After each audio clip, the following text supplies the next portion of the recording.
The morning Lisa Marie Caldwell disappeared did not announce itself as important. It arrived the way most spring mornings did in rural Alabama in 1982. Quiet, warm, and unremarkable. The Caldwell house sat a short distance off a two-lane road, surrounded by trees that had already begun to thicken with new leaves. Inside, the rhythms of an ordinary weekday played out without urgency. Coffee brewed. A radio murmured low. Lisa moved through the house with the casual confidence of a 16-year-old who believed she knew exactly how the day would end. Lisa was not late, not rushed, not upset. She ate lightly, brushed her hair, and dressed in clothes chosen for practicality rather than style. There was nothing ceremonial about her goodbye. She mentioned, almost as an afterthought, that she planned to stop by the roadside motel just outside town. They sometimes needed extra help cleaning rooms, and Lisa had asked before. It was the kind of place that hired young locals for cash shifts.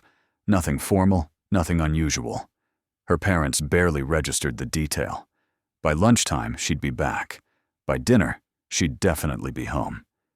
She stepped out the front door with no visible hesitation. No packed bag, no secretive behavior. No argument left unresolved behind her. She carried only what she always did. When the door closed, it closed on a normal day. As the hours passed, nothing seemed wrong at first. When Lisa didn't return by mid-afternoon, her family assumed she had found work and stayed late. When evening came and went, they assumed she was with friends. In 1982, teenagers did not carry phones. Silence was not immediately alarming. It was expected. Her parents waited through the night, listening for the sound of a car pulling into the drive, the familiar creak of the door opening. It never came. By morning, concern had replaced patience. Calls were made to friends. No one had seen Lisa. Some thought she might have stayed with someone else. Others assumed she'd gone to the motel and hadn't finished until late. Still, no one spoke the word missing. Not yet. The possibility sat in the room unspoken, heavy, and unwelcome. When the family contacted local authorities, the response reflected the era as much as the circumstances. A 16-year-old girl gone overnight did not automatically trigger urgency. The assumption came quickly and quietly. Teenagers leave sometimes. They cool off. They make impulsive decisions. Without signs of struggle or distress, the disappearance was treated as temporary. Officers took down basic information, asked routine questions, and suggested waiting a little longer. The roadside motel became an early point of interest, but only briefly. An officer stopped by, spoke to the manager, and asked if Lisa had been there. The answer was vague. She might have stopped by. People did all the time. There were no records, no paperwork, no reason to believe anything had happened there. The building itself offered nothing unusual. Rooms cleaned, beds made, doors locked. No disturbance. No witnesses stepping forward. The motel was checked off the list as quickly as it was added. Days passed. Then a week. Flyers were printed. Lisa's photo, soft smile, youthful face, was tacked to bulletin boards and taped to store windows. Friends were questioned again, more carefully this time. Everyone told the same story. Lisa hadn't said she was leaving. She hadn't talked about running away. She hadn't hinted at wanting to disappear. The more people repeated it, the more unsettling it became. Her parents began to replay that last morning over and over, searching for something they had missed. A tone of voice, a look, anything that might explain why their daughter had not come home. They kept her room exactly as she left it. Her clothes stayed in the closet. Her bed remained untouched. Each night they waited, listening for sounds that never arrived. Law enforcement followed the limits of the time. There were no digital footprints to trace, no surveillance cameras lining highways. Leads depended on memory, and memory faded quickly. The case file grew thin. Without evidence of a crime, There was nowhere for the investigation to go. The absence of answers became its own kind of presence, quiet, persistent, and deeply unsettling. As weeks turned into months, the tone shifted. The urgency softened. Conversations lowered. People stopped calling with tips. Lisa's name slowly disappeared from daily discussion. It did not happen all at once. It happened the way neglect often does, gradually, without intention. The case was still open, but it was no longer active. Her disappearance settled into the background of the town's history, something unresolved, but rarely spoken about. For her family, time did not dull the uncertainty. It sharpened it. Every passing day without answers felt like another door closing. Holidays came and went. Birthdays passed without celebration. Hope remained, but it changed shape. It became quieter, more fragile, harder to explain. The motel remained standing just outside town, its sign flickering at night, its rooms filling and emptying with travelers who had no idea what questions lingered within its walls. Life moved forward around it. New owners came and went. Fresh paint covered old surfaces. Whatever secrets the building held stayed hidden, sealed behind normalcy. By the end of that first year, Lisa Marie Caldwell was no longer a local emergency. She was a name in a file, a photograph in a drawer, a case marked unresolved. And yet, for those who loved her, the story had not ended. It had simply stopped moving.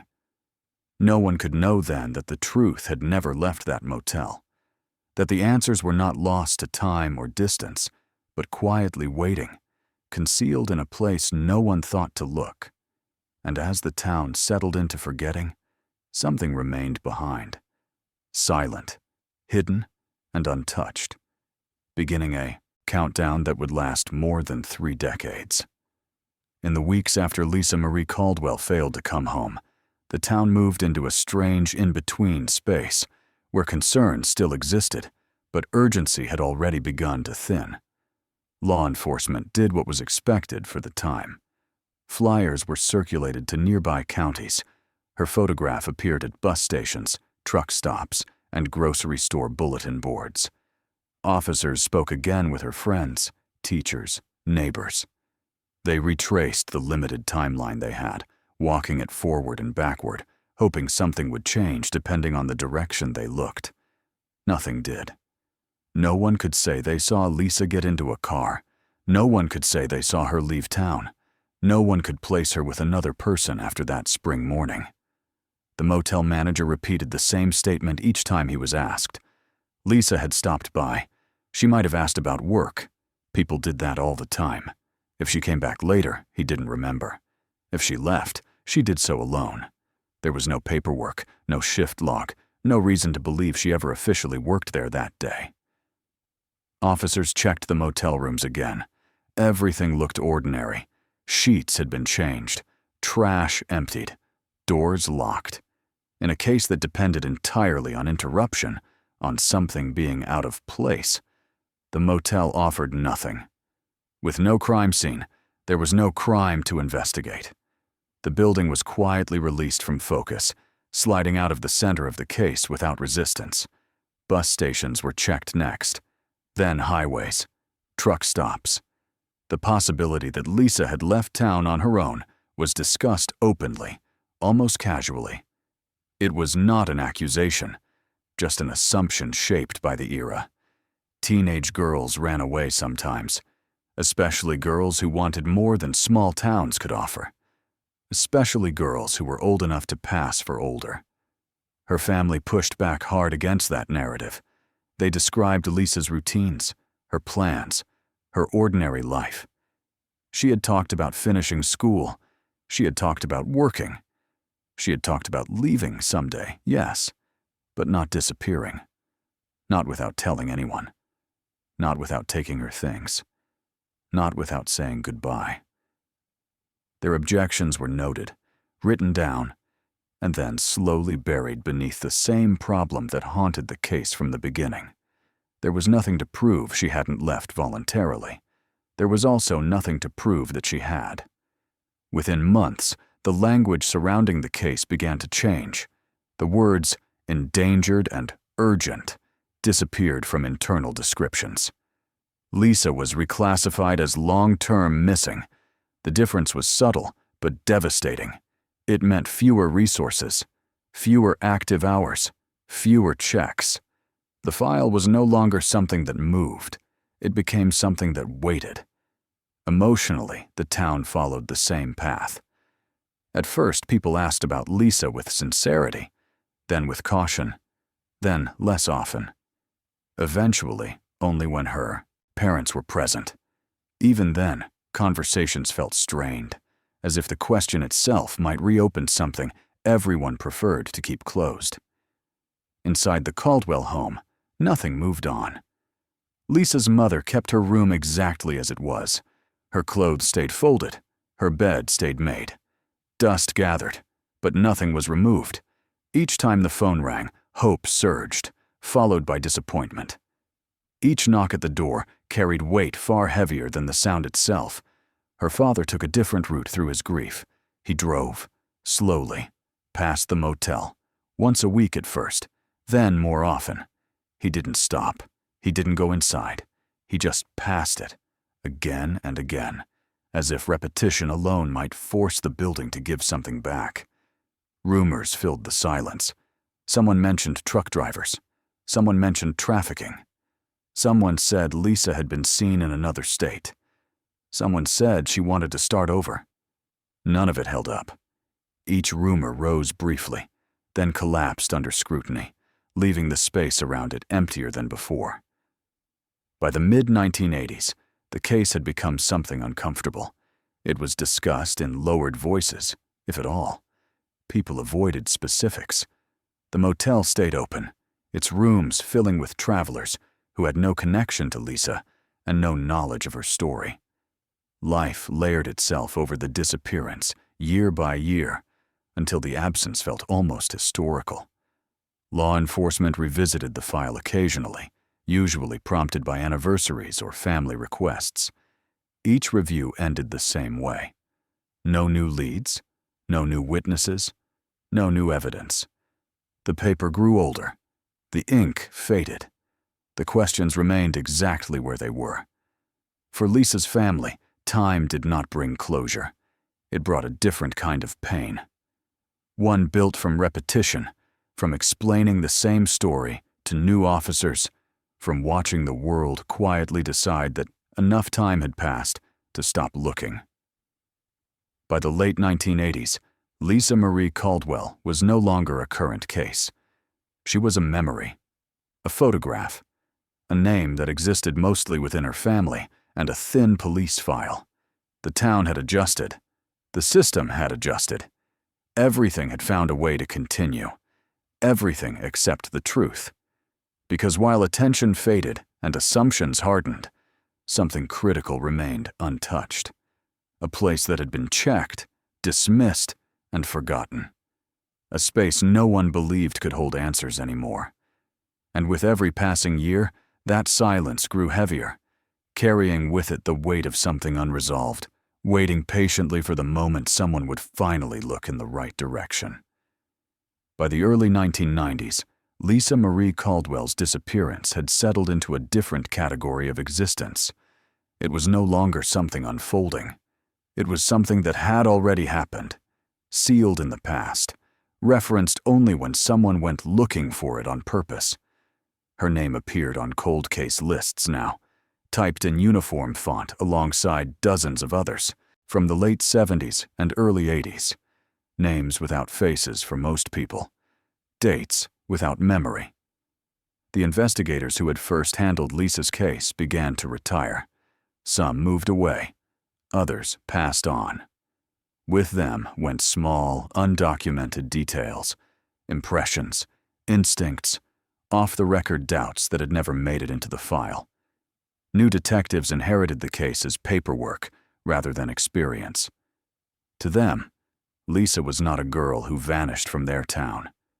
She was a thin folder with aging pages, a timeline that stopped abruptly in 1982.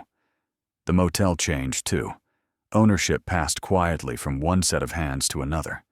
Each transition erased a little more history. Old staff left. New managers arrived with no connection to what had happened decades earlier. Renovations were done cheaply, then not at all. The building aged badly. Paint peeled. Rooms went unused. Eventually, fewer travelers stopped there. It became the kind of place people passed without looking twice. For Lisa's family, time did not offer distance. It stretched the pain into something heavier and more complicated. Her parents grew older without answers. Birthdays came and went, each one carrying the same silent question. Holidays became exercises in restraint, learning how to acknowledge absence without letting it consume the room. There was no grave to visit, no official ending to mark, just a missing place at the table that never filled. Hope did not disappear, but it changed. It no longer felt active. It became something they carried quietly, unsure whether it helped or harmed them to keep it alive. Some days it felt necessary. Other days it felt cruel. Every few years, law enforcement reopened the case. Usually, it was tied to progress elsewhere, a new database, a new system for tracking missing persons, DNA registries expanding. Each time, Lisa's file was pulled from storage, reviewed carefully, then returned unchanged. Without remains, without confirmed sightings, without physical evidence, there was nowhere to move forward. The file itself told a troubling story. Early statements from motel staff didn't line up cleanly. Times were vague. Details shifted slightly from one interview to the next. A maintenance log from 1982 existed, but it had never been examined closely. At the time, it hadn't seemed important. Years later, no one could say why. These inconsistencies were noted, then set aside. Not because they were unimportant, but because they led nowhere concrete. Suspicion without evidence had no legal weight. The case stayed cold, not with finality, but with exhaustion. As decades passed, witnesses became harder to locate. Some moved out of state. Some died. Some no longer remembered clearly enough to be helpful. Memory itself became unreliable.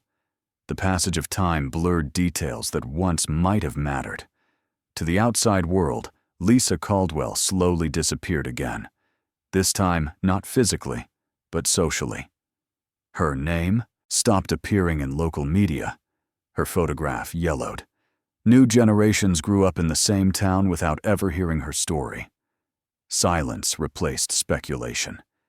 Yet the silence was not empty. It was dense. It held contradictions that had never been resolved. It held places that had been dismissed too quickly. It held the weight of assumptions made long before anyone knew how much they would matter. Sometimes cases stayed cold because they were unsolvable. Other times, they stayed cold because the truth was hidden somewhere too ordinary to suspect. Somewhere that had already been checked. Somewhere everyone believed they understood. By the early 2010s, the motel was barely functioning. Parts of it were closed off entirely. Water damage spread unchecked. Walls were patched over old repairs. The building carried its age openly now, worn down by neglect rather than traffic. Lisa's parents were elderly. The energy they once had to push for answers had thinned, replaced by a quieter persistence. They no longer expected miracles. They wanted clarity. They wanted truth, even if it came too late to change anything else. Then, after more than 30 years of nothing, something shifted. Not in the case file, not in a database, not in a confession. It happened in a place no one was watching anymore, behind walls that had stood untouched since the early 1980s. In a building that had long since been written off as irrelevant. What had been silent for decades was about to be disturbed. And when it was, the absence that defined Lisa Caldwell's disappearance would finally begin to give way to answers that had been there all along, waiting for the moment someone finally broke through the surface. Every case on this channel isn't just a story. It's weeks of digging through records, verifying facts, and piecing together real lives that were lost. Each episode takes nearly 15 days of research and long nights chasing the truth. We do this because these stories matter, and someone out there still deserves to be remembered. If you want us to keep uncovering the truth behind these mysteries, please take a second to like, subscribe, and tell us in the comments which part of today's case hit you the hardest. Your support keeps us going. And if you want to watch more solved cold cases, the links are waiting for you in the description below. Now, let's get back to the case. In 2014, the motel was no longer a place people stayed. It was a structure waiting to be dealt with.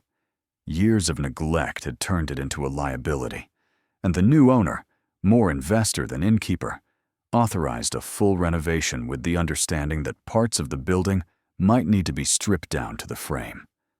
Contractors arrived with demolition permits and a simple job: open the walls, replace what was rotten, seal what could be saved. Behind room 12, there was a narrow utility corridor that had been sealed for as long as anyone could remember. It wasn't on the brochure plans. It didn't serve guests. It existed for pipes and wiring, and over the years, it had been closed off and forgotten. When workers cut through the drywall, they expected dust and insulation. They did not expect resistance where there should have been none. Wedged between the studs, tight enough that it could not have fallen there accidentally, was a cardboard box wrapped in plastic. The plastic had gone brittle with age, yellowed and cracked, but it was still intact. The box was dusty, untouched, positioned carefully, as if someone had measured the space before sliding it in. It did not belong there. Everyone in the room understood that immediately. The work stopped. The box was pulled free slowly, not out of caution learned from training, but from instinct. When the plastic tore, the smell of old paper and trapped air escaped. Inside were items placed deliberately, stacked, not thrown. The first thing visible was a folded document, edges soft from time. It was an Alabama driver's permit application dated 1981. The name printed across the top was Lisa Marie Caldwell. There were other items beneath it. A motel room key, the kind used before electronic locks, stamped with a number that matched room 12. A small notebook page with handwriting that had faded, but was still legible. It referenced a late-night cleaning shift, listed in plain language, without dates or signatures. And then the personal effects. Objects small enough to carry, ordinary enough to overlook. Items consistent with what Lisa had been last seen carrying the day she disappeared. No one in that room needed to be told what this meant. The box had not been lost. It had been hidden, not placed in storage, not forgotten. Hidden inside a wall, behind a sealed corridor, in a location that could not be accessed casually. The realization landed heavily, forcing a reinterpretation of everything that had come before. Police were called immediately. The box was left untouched from that moment on. Officers secured the area and contacted forensic teams. Within hours, the motel was no longer a renovation site. It was a crime scene, something it had never officially been, not in 1982, not in the decades since. When detectives arrived, they approached the scene with the weight of history pressing against every step. The items were documented in place before removal. Photographs captured the box's position, the condition of the wall, the layers of material that had sealed it off. The intent was undeniable. Someone had gone to effort. Someone had known where to hide something so it would not be found.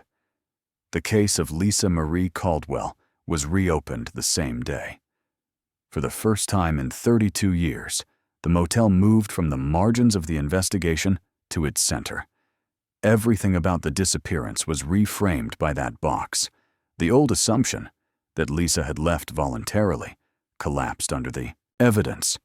People who run away do not leave their identification sealed inside walls. They do not hide their belongings behind drywall.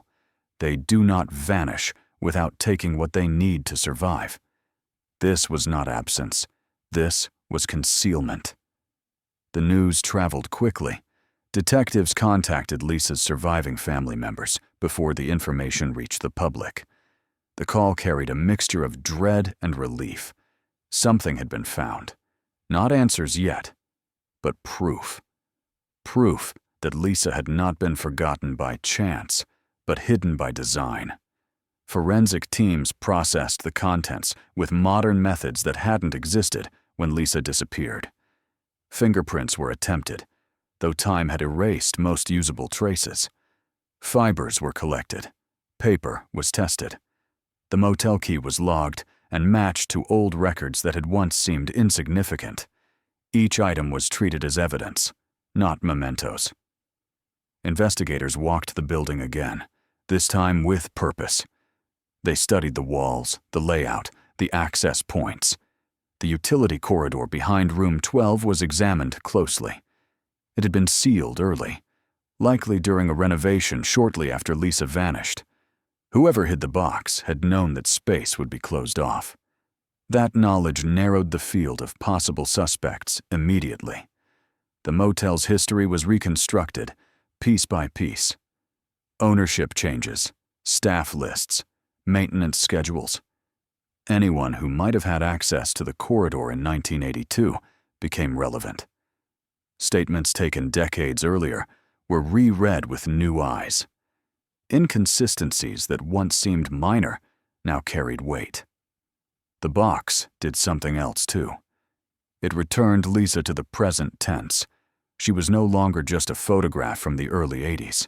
She was a person whose belongings had been touched, handled, and deliberately concealed by someone who understood what they were doing. The case was no longer about whether she had left.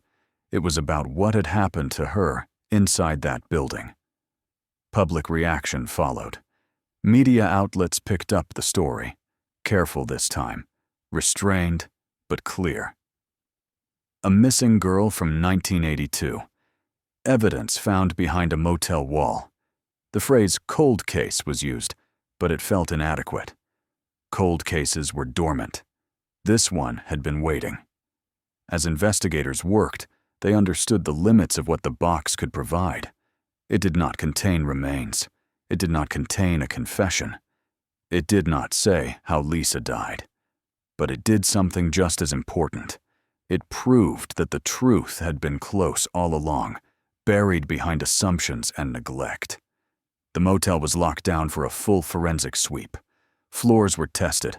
Walls were examined for signs of alteration. Old repairs were scrutinized. What had once been dismissed as an unremarkable roadside stop was now understood as the last confirmed place Lisa had been seen, and the place where someone had tried to erase her. As the days passed, investigators began assembling a new timeline, starting not from the morning.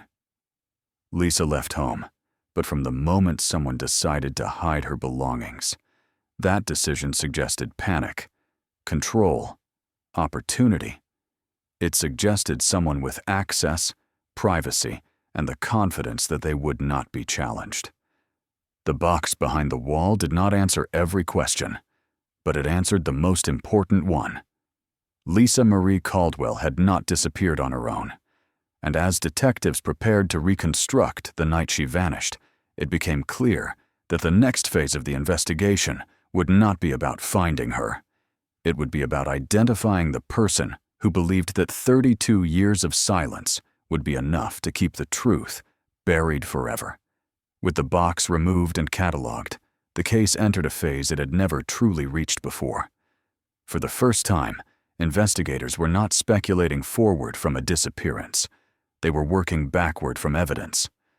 Cold case detectives approached Lisa Marie Caldwell's final day with methods that did not exist in 1982, building a timeline minute by minute, using absence itself as a guide. They began with what was known, Lisa had left home in the morning with a specific purpose. She planned to stop by the motel to ask about work. That detail, once considered incidental, now became central. Payroll records were recovered from archived tax filings and employment documents tied to the motel's ownership in the early 80s. The review confirmed something important. Lisa had never been officially hired. There was no paperwork, no recorded shift, no wages issued. That meant if Lisa had entered the motel that day, it was not through formal employment. Someone had brought her inside without documentation. Someone with authority, or at least perceived authority, had the ability to do that. Maintenance logs from 1982 were pulled next. They were incomplete, handwritten, and unevenly kept. But one entry stood out. A brief renovation was recorded just weeks after Lisa disappeared. It involved sealing a utility corridor behind room 12. Only one employee was listed as present for that work, the motel's maintenance supervisor. At the time, that detail had meant nothing. Now, it carried weight.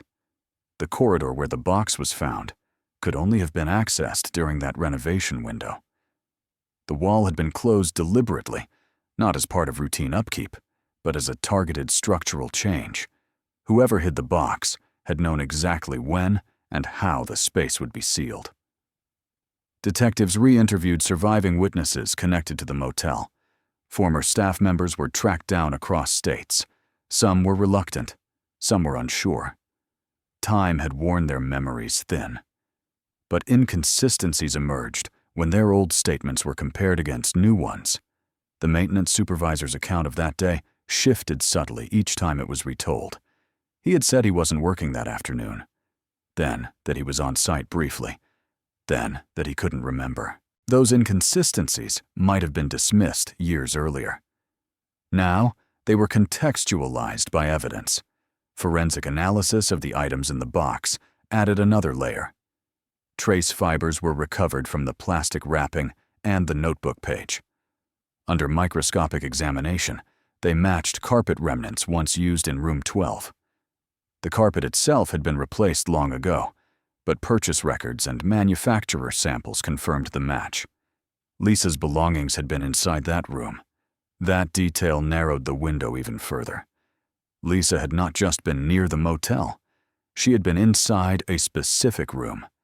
A room tied directly to the corridor where her belongings were hidden. Psychological profilers consulted on the case offered an assessment grounded in behavior rather than speculation.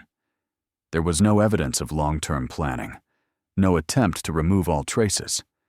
The concealment was effective, but simple. Hiding belongings inside a wall suggested panic rather than foresight. Someone had acted quickly, using access they already had, making decisions based on immediate risk rather than long-term consequences.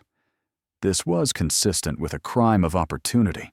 Investigators focused their attention on the maintenance supervisor. Records showed that he had left Alabama less than 2 months after Lisa vanished. There was no documented reason for the move, no job transfer, no family emergency. He relocated out of state and did not return. By the early 2000s, he had died, taking with him the possibility of interrogation, confession, or direct accountability. But absence did not prevent conclusions. Fingerprints recovered from the box were degraded, but partial impressions were consistent with prints lifted from old employment records tied to the supervisor.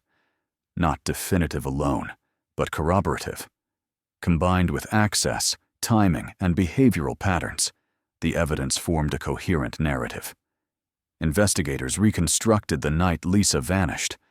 She likely arrived at the motel believing she was there for work. She was brought inside unofficially, possibly under the pretense of a quick cleaning task. Something went wrong inside room 12.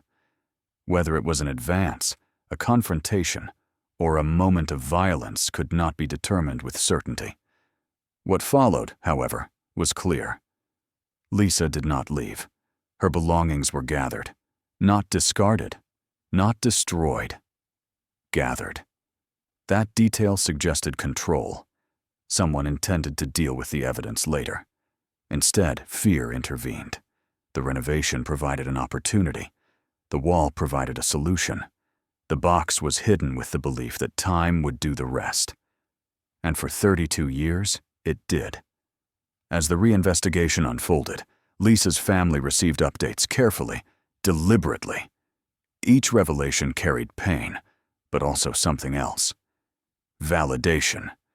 The confirmation that their daughter had not chosen to disappear, that she had been taken advantage of, that their instincts had been right all along.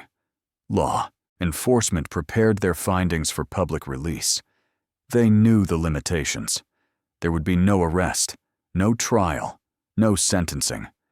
But there would be truth, supported by evidence, stated clearly.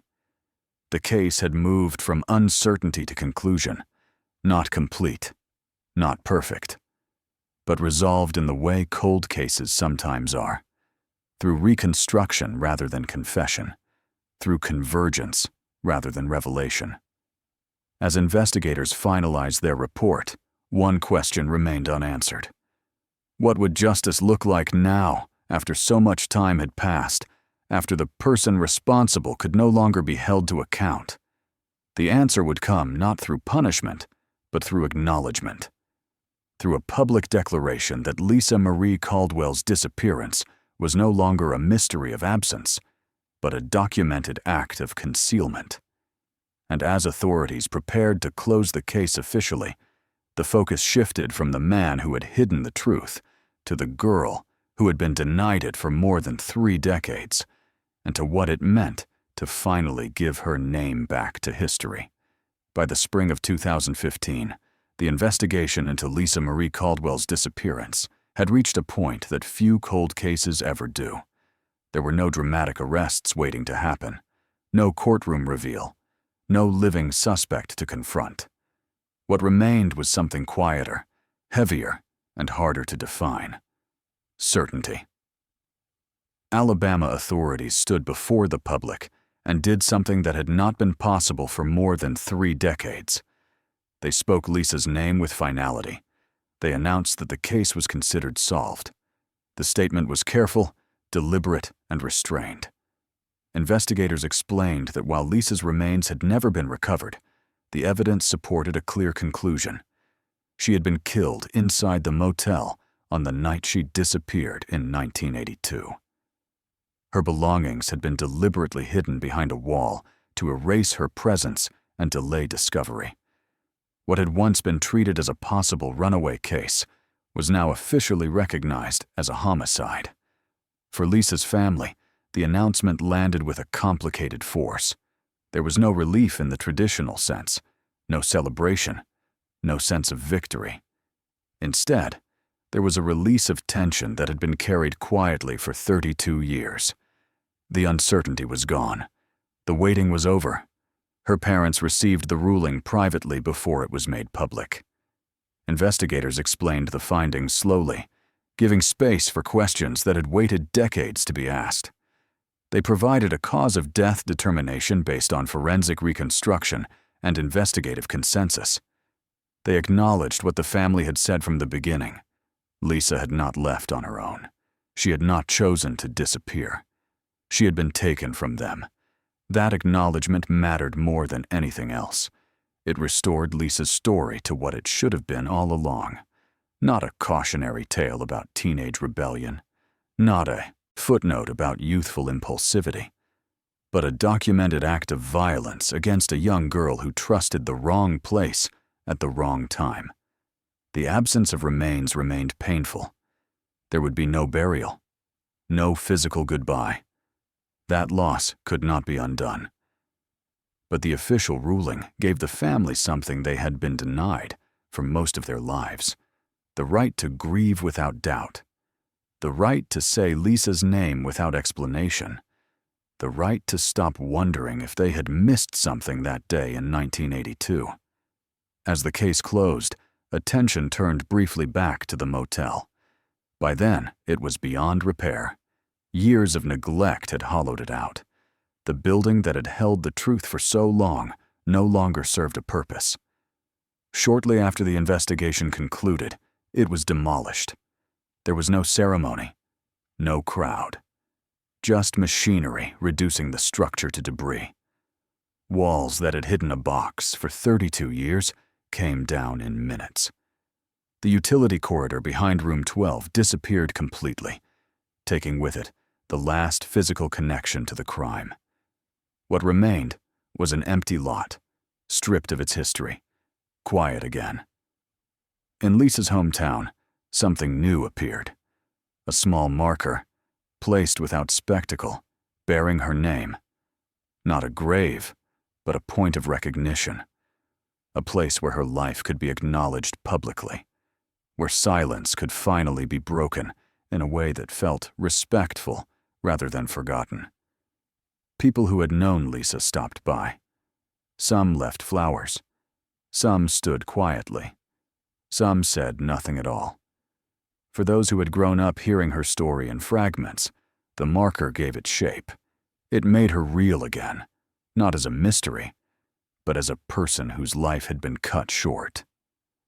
Law enforcement closed the file with language that reflected the complexity of the outcome. The case was solved. The perpetrator was identified. But accountability, in the legal sense, was no longer possible. That limitation was stated plainly, without apology or justification. Time had taken that option away. What remained was truth. The investigation concluded that the man responsible believed the wall would protect him. That time would bury the evidence.